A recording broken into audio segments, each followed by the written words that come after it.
I explicitly told Caleb not to go to the Halloween house. That whole thing was a bad idea, just in principle.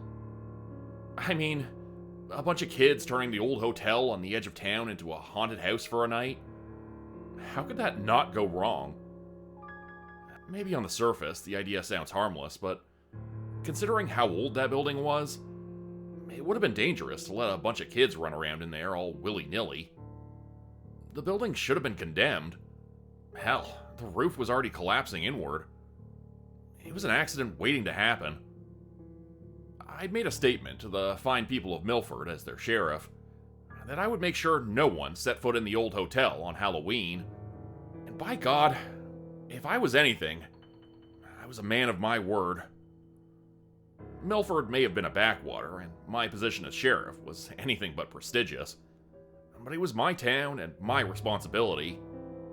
I was going to do right by them both. Caleb was also my responsibility, and ever since his mother had left, he'd done his damnedest to be difficult. He was always a stubborn little shit, but after the divorce, it just seemed to get worse. I tried. I swear to God, I tried. But I never got anywhere with him. I don't know if he was mad at me or what. He never exactly said, even when I tried to ask. I suppose he would have had every reason to be mad if that really was the case. I grew up in a stable family. I had never been caught in the middle of a divorce, and I never knew what it was like to have your own parents fight over the right to keep you like a commodity. Looking back, that's exactly what was happening after all. His mom wanted him to live with her, out of town, and I wanted him there with me. I had stable work. We had family in Milford, and I thought I could have made a damn good go of being a single father. Maybe I was wrong about that. Whatever it was, Caleb liked to push me. I don't think he was so delusional as to assume I wouldn't punish him for breaking the law just because he was my son. If anything, I think he just wanted to show he was a rebel. He wanted to prove that he had an identity beyond that of the sheriff's son, and he proved that by being as big a pain in my ass as humanly possible. Don't get me wrong, I loved the boy. I really did. But sometimes, I hated him too. I hated how he tried to challenge me in every possible way. If I told him that grass was green, he'd have found some way to turn it into an argument.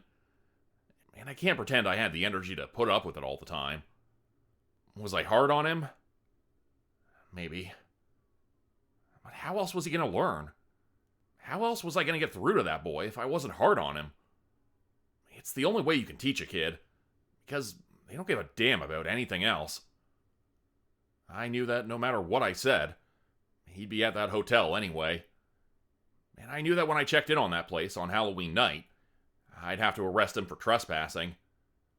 And truth be told, I can't say that weighed on me at all. It had to be done. Simple as that. And if I had to be the one to do it, so be it. Come Halloween night, I knew Caleb wasn't home. I'd stopped by the house to grab a bite in the evening and found it empty. No sign of the boy anywhere. I suppose that just confirmed what I'd already known. I fixed myself a ham sandwich and knew I'd be heading over to the old hotel afterwards. I hoped that too many kids hadn't been dumb enough to show, but I knew that at least some would, and I'd come down on them when they did. Not everyone in town understands that kids need discipline, and if the parents aren't going to do their goddamn job, then I will. Besides, a little arrest wouldn't do kids any harm. It put the fear of God in them early, and I always figured that was for the best. As soon as I'd eaten, I headed on down to the hotel. Whoever had set up the event had branded it as the Halloween House for the night. It was in that tacky, creepy font you find on Microsoft Word. The whole thing had a really low-budget look to it, which didn't surprise me one bit. The hotel sat on the edge of town, just off the main road. It was up on a small hill that overlooked Milford. Back when I was a boy, and the hotel was on its last legs, Someone had pruned the bush so you could actually see the hotel from the town, but after years of neglect, the trees had almost fully covered it up. Now it blended in perfectly with the rest of the forest. It was a nice building in its prime, with a bit of a colonial style to it. Once upon a time, it had been painted white and had lovely balconies. Now there wasn't a speck of white on the building, and most of the balconies had flat out collapsed. There were no lights I could see in the Halloween house, which boded ill for whatever endeavor they'd set up in there. I could see a few costumes outside waiting to get in, but the crowd was smaller than I'd feared it would be. From a distance, it looked as if only a few brave teenagers were going to try and show off their bravado inside, and most of them turned tail and ran off into the woods when they saw my cruiser rolling up. In my headlights, I didn't see any costumes I recognized. Caleb had dressed up as a football player, and I didn't see his costume among the runners. There were still folks right at the door, though. I saw one boy in a costume that looked like the Cat in the Hat going inside just before some of the others had fled, and I noticed two tall people standing by the door. I would have expected them to split as soon as I parked in front of the hotel, but they stood their ground. Both of them wore wooden deer masks that looked as if they'd been carved from dead wood. They even had twisted branches as the horns. Behind them was a paper sign hastily nailed to the wall. "Welcome to the Halloween house. Terror and scares await you inside. Are you brave enough to conquer them? $5 entry fee." As I got out of my cruiser, they just watched me quietly, and didn't move a muscle as I approached them. "Evening, folks," I said. "You're aware that this building is private property, correct?" "I see no one with a claim to it," one of the masked people said to me. Their voice was low and raspy, almost mocking. "Ownership of land is an abstract concept, anywho. How can you own what you cannot possess?" Great. A joker. Just what I needed. "Sir, can you remove your mask for me, please?" They just chuckled. "Best we don't do that, Sheriff. Would you like a ticket? Only $5. They held one out to me. "Sir, I'm an officer of the law. I'm asking you to remove your mask," I said, growing more agitated this time. I had my gun on me, sure, but pulling it on this kid wasn't something I had any intention of doing. There's enough stories of cops using force when it wasn't warranted out there, and I had no intention of becoming one of those whack jobs. The two figures in their deer masks didn't remove them. They just continued to stare dumbly at me, and yet I could feel something taunting in their eyes. "Caleb went inside about 10 minutes ago, Sheriff. If you're here to catch him, you best move fast." Caleb. This slimy little shit.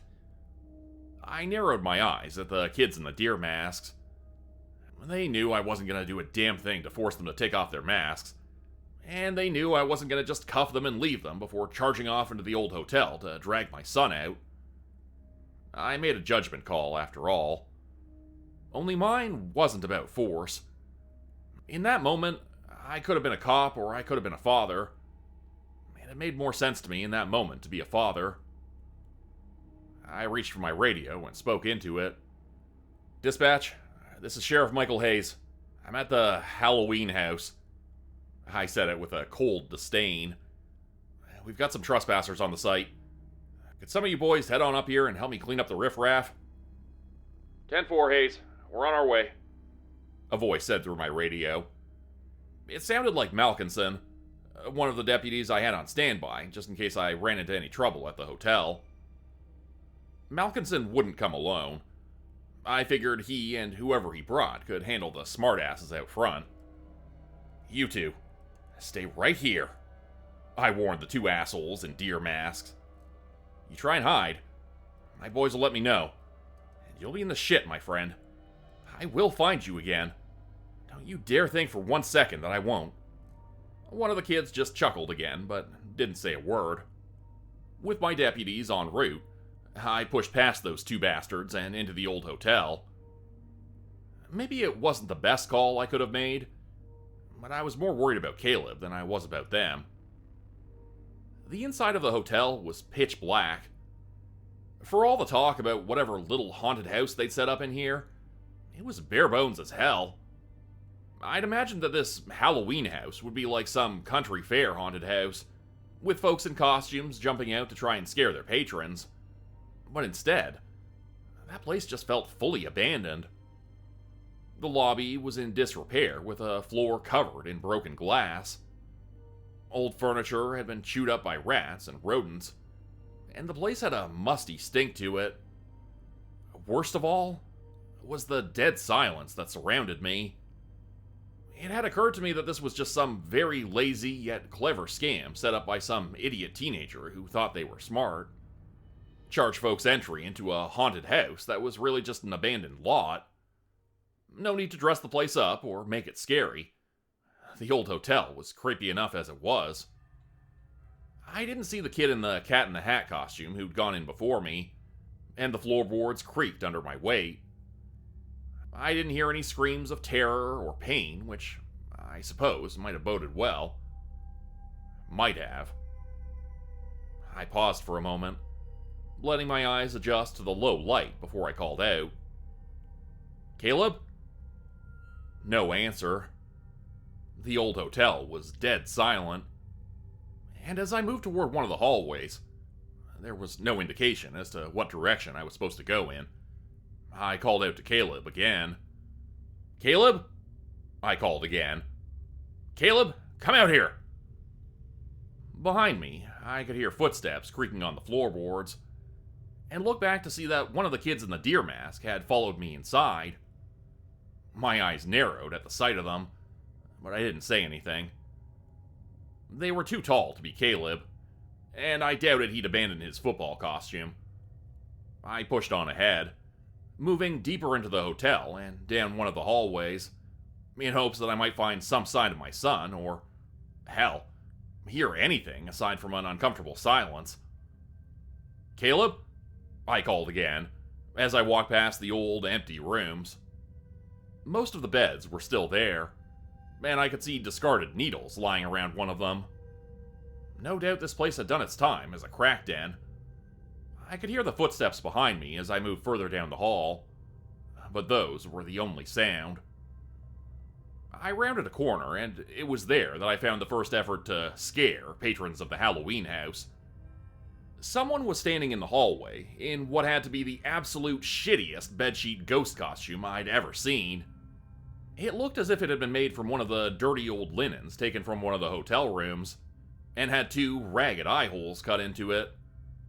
The person in the bad ghost costume was standing silently in the middle of the hallway, and while the sight of them did initially startle me, once that brief jolt of shock wore off, I was unimpressed. I looked back at the kid in the deer mask who'd been following me. "Seriously, kid?" He didn't respond, and I sighed before pressing on ahead. "Alright, fun's over," I said to the kid in the bedsheet ghost costume. They remained stock still as I approached them. If nothing else, they were committed to their character. "This place is falling apart. You kids don't have any business being in here, so pack it in. Get out." The bedsheet ghost didn't reply. They didn't move or say anything. They stood still enough that, for a moment, I was sure they were just a statue. But they couldn't be. I could see eyes behind the holes in the sheet watching me. Someone was definitely under there. They had to be. "Hey, are you listening to me?" I demanded. I was less than a foot away from the bedsheet ghost now, and I reached out to tear the sheet off of them. The gig was up. I wasn't going to let it continue any longer. As I ripped that sheet away, I caught a whiff of a stink that made me recoil. A rancid stench of rotten meat that preluded what I saw just beneath that filthy old linen. There had been something underneath that sheet, all right. As for what it was, though, Christ. The sight of that's been burned into my memory. I had seen dead bodies before. Accidents had happened. I'd been there when we pulled bloated corpses from the lake. But this? Whatever was under that sheet looked like it had been rotting for months before I ripped the sheet off of it. The face had rotted into a blackened, eyeless skull, and rotten strips of flesh seemed to be the only thing holding it together.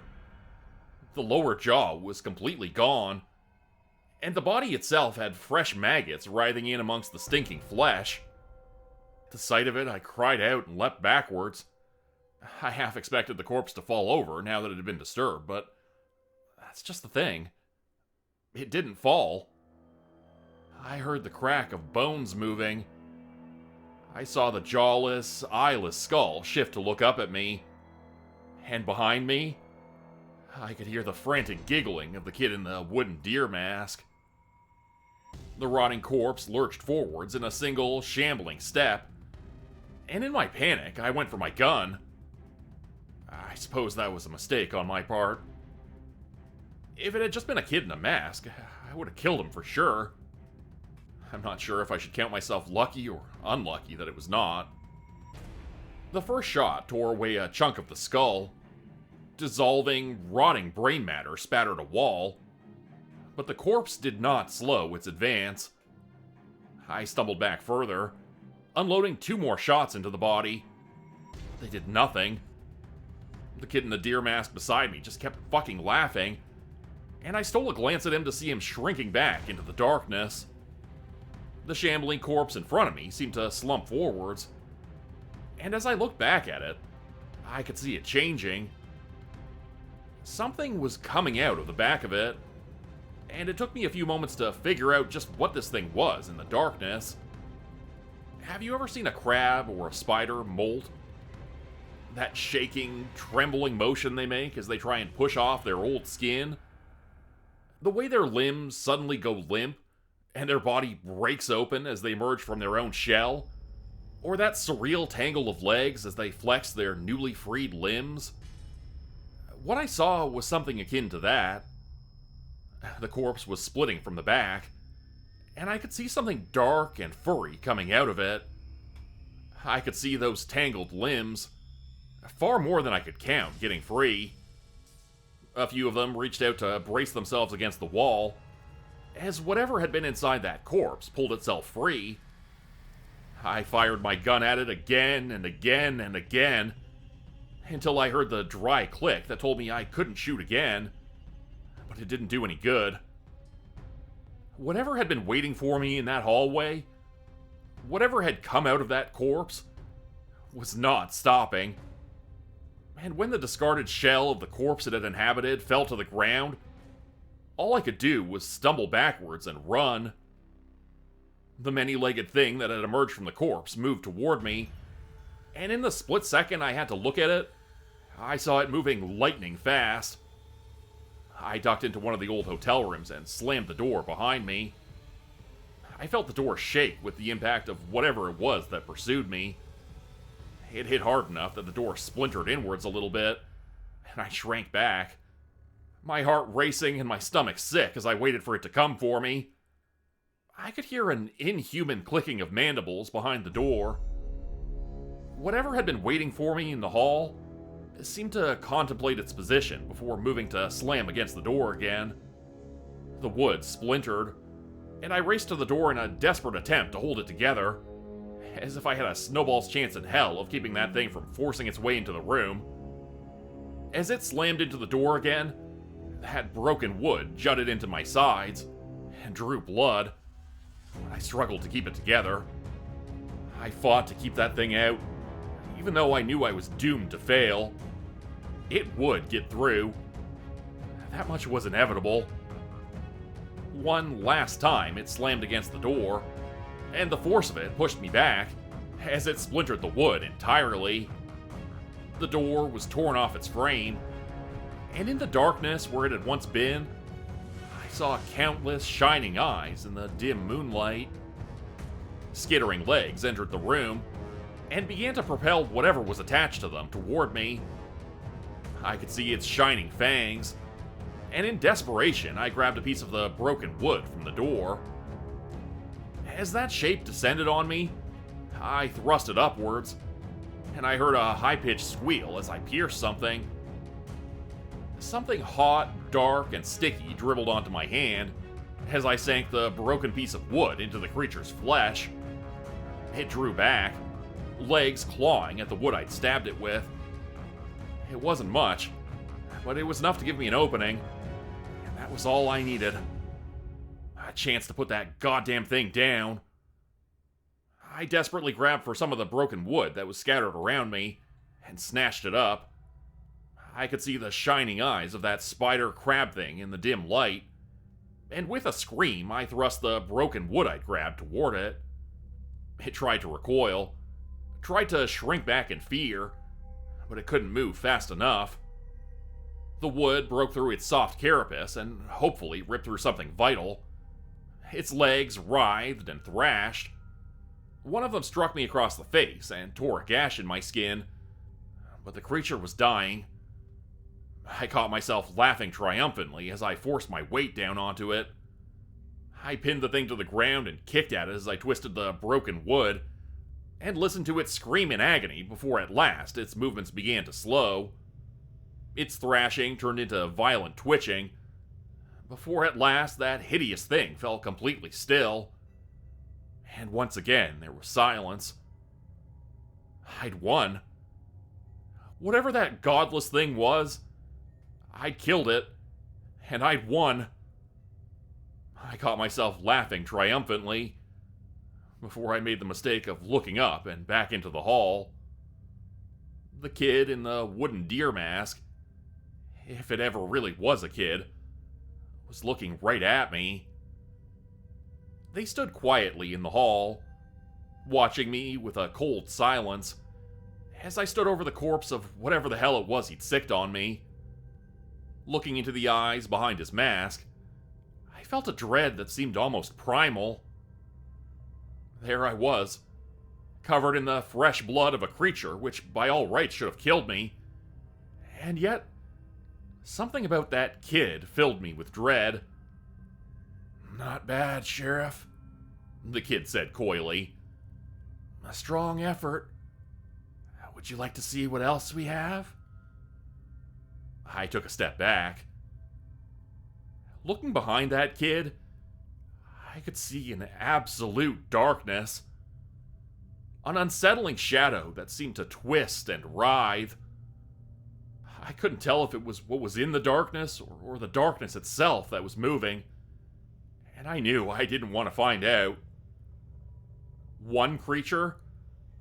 I knew I could handle that. But whatever was behind that kid, I doubted I could put it down with bits of splintered wood. I backed away a step before looking back towards the boarded-up window. Whatever sick game was going on in here, I wanted no further part of it. I rushed to the window and pushed at the boards. One of them cracked with only a bit of pressure, and behind me I heard knowing laughter.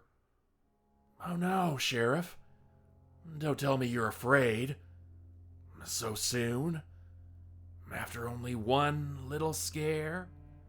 they asked. "Well, I suppose you didn't pay the admission, so you're not really entitled to the full package, are you? All the same, if you're trying to get out early, that's a crying shame." Another board fell free with a bit of effort, and granted me a view of the outside. A thick fog drifted in, but I didn't think much on it. I just pushed a final board out of the way before frantically scrambling out the window. I could hear the kid laughing behind me, but I didn't give a shit. Call me a coward if you want, but after fighting off some fucking spider thing that crawled out of a corpse, I had no interest in spending another minute in that hotel. Of course, I was still worried sick about Caleb, but my panic and fear overrode any other thought in my mind, even as I stumbled out the window and onto the cold, hard dirt. I suppose I should answer your question at least, the mocking voice behind me said. Only now, it sounded like it came from everywhere. You wanted to know where your son went, didn't you? Little Caleb? They chuckled knowingly. He braved the Halloween house too. Made it further than you did. Although, without the aggression. Would you like to see him? I looked up and around me. Then back at the hotel. The space around me seemed wrong. The sky was pitch black above me, and the forest seemed different. The trees stood oddly tall and straight. There was no brush in between them, and they seemed too close to the hotel itself. I wanted to speak. I really did. But I just couldn't find the words to say. All I could do was pant and look around. From the corner of my eye, I spotted lights in the distance. It was hard to see the figures that carried them, but they were heading away from the hotel. There must have been 20 or 30 of them, each holding a single lantern and each in costume. I spotted the Cat in the Hat, a vampire, a few superheroes, and a football player. Caleb. That had to be Caleb.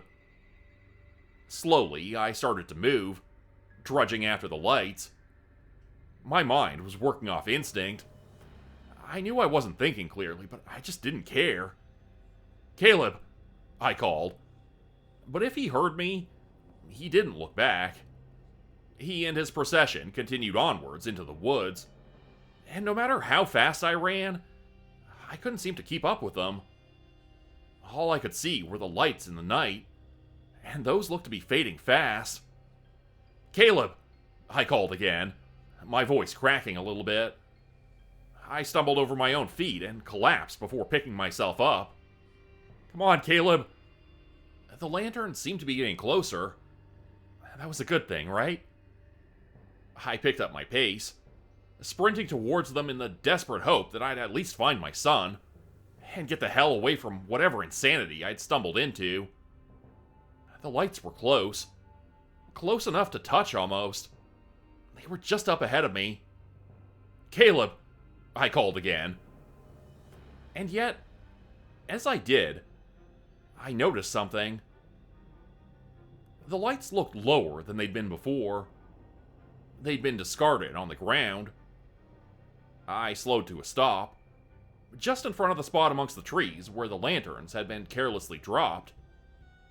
I was breathing heavily and shaking. I'd seen my son. I knew I'd seen him with the crowd.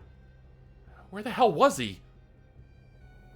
A cold breeze blew through the trees, knocking down autumn leaves, and I heard a thump as something dropped to the ground. From the corner of my eye, I saw it fall and turned to investigate. I could see it in the torchlight. A pink and glittering thing that, on closer inspection, turned out to be a girl's shoe. Why the hell had a girl's shoe fallen from the sky? I remember thinking that before it dawned on me. I looked up and was greeted by a dangling match to the shoe that had fallen, attached to the link and dangling leg of a girl I'd seen around town. She dressed as a pink cat, and her eyes were closed peacefully as she hung from a noose above me. My heart sank in my chest as I looked up near the tops of the trees, and there I saw them. God only knows how many other kids. Some I recognized, some I didn't. All of them hanging from the branches, all of them dead. And among them, Caleb, my son. My mouth hung open in a silent scream as I laid eyes upon him. I ran to the tree where he hung from, only to stop as I saw a familiar face waiting for me at the bottom of it. The kid in the deer mask regarded me calmly, and watched as I froze in my tracks. You came here to find your son, they teased. Look. See. He's right here. Where he belongs. I looked up at my hanging son, and with a hoarse voice, all I could croak out was his name. My legs suddenly felt too weak to support me, but somehow I stood anyways. Why? I stammered. What the hell is this? What the hell are you? Just having a little fun, Sheriff, the kid in the deer mask said. Don't worry. Perhaps next year you'll be allowed to join him. Perhaps. But for now, I'm afraid we're out of time. And as I said before, you never paid your fee. They chuckled one last time.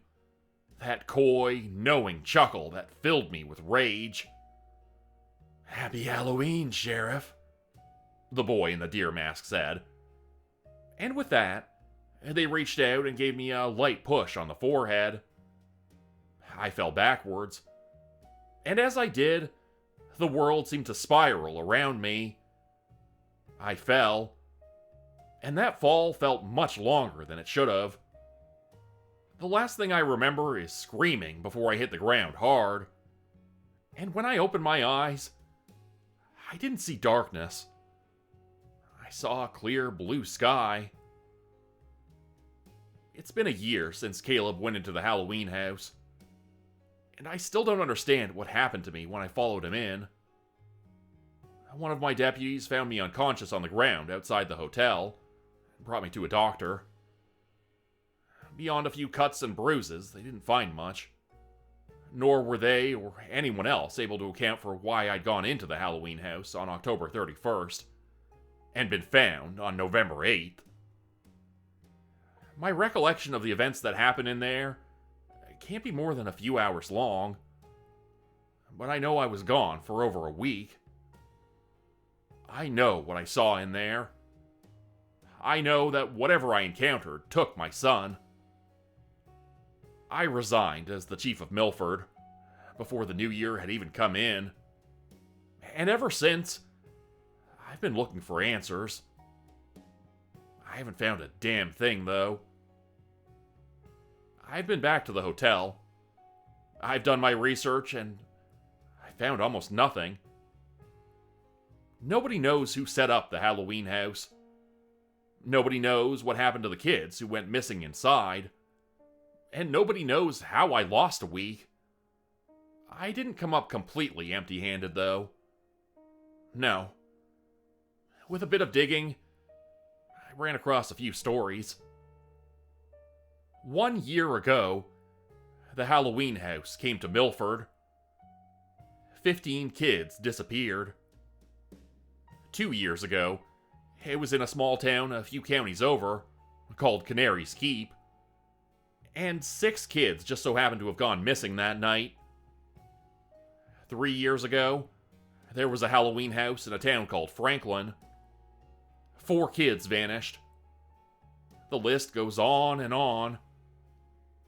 I don't know where it starts, but I know that it moves. And I know where it's gonna be this year.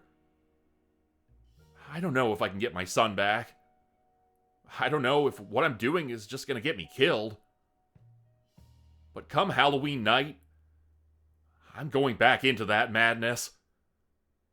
And I'm at least gonna try. Become a channel member today for early access, bonus videos, and special emojis only available to members. Check out the description below or click the join button for more info. If you'd like another way to help support the channel, please consider joining my Patreon page at patreon.com/JordanGroupeHorror. As a patron, you'll get access to bonus videos and content. You'll be credited at the end of every video going forward, and if you decide to stay for 3 months, I'll name a character after you which will be featured in a Hollow's End story. Links to join the Patreon are in the description.